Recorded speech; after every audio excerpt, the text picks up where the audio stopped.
1957 പ്ലെയിൻഫീൽഡ് എന്ന ശാന്തമായ ഗ്രാമത്തിലെ ഒരു ഫാം ഹൗസിലേക്ക് പോലീസ് കടന്നു ചെല്ലുന്നു. അവർ പ്രതീക്ഷിച്ചത് ഒരു സാധാരണമായ അന്വേഷണമായിരുന്നു. പക്ഷേ അവർ അവിടെ കണ്ടത് മനുഷ്യ മനസാക്ഷിയെ ഞെട്ടിക്കുന്ന കാഴ്ചയായിരുന്നു.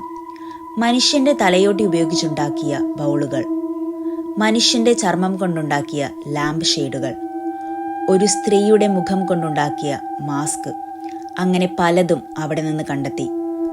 ആ വീടിന്റെ ഉടമയായിരുന്നു എഡ് ജീൻ. പുറമേ നോക്കിയാൽ ശാന്തൻ, ഒറ്റപ്പെട്ട് ജീവിക്കുന്ന ഒരാൾ. എന്നാൽ ചോദ്യം ചെയ്യലിൽ അവൻ 2 സ്ത്രീകളുടെ കൊലപാതകം സമ്മതിച്ചു. പക്ഷെ അവന്റെ വീട് വെളിപ്പെടുത്തിയത് അതിലും ഭീകരമായ ഒരു സത്യമാണ്. അവൻ അനവധി ശവക്കല്ലറകൾ തകർത്തു, മരിച്ചവരുടെ ശരീരം പുറത്തെടുത്തു. അവൻ പറഞ്ഞതിങ്ങനെ: ഞാനൊരു സ്ത്രീയുടെ ശരീരം നിർമ്മിക്കാൻ ശ്രമിക്കുകയായിരുന്നു, എൻ്റെ മരിച്ച അമ്മയെ നിർമ്മിക്കാൻ.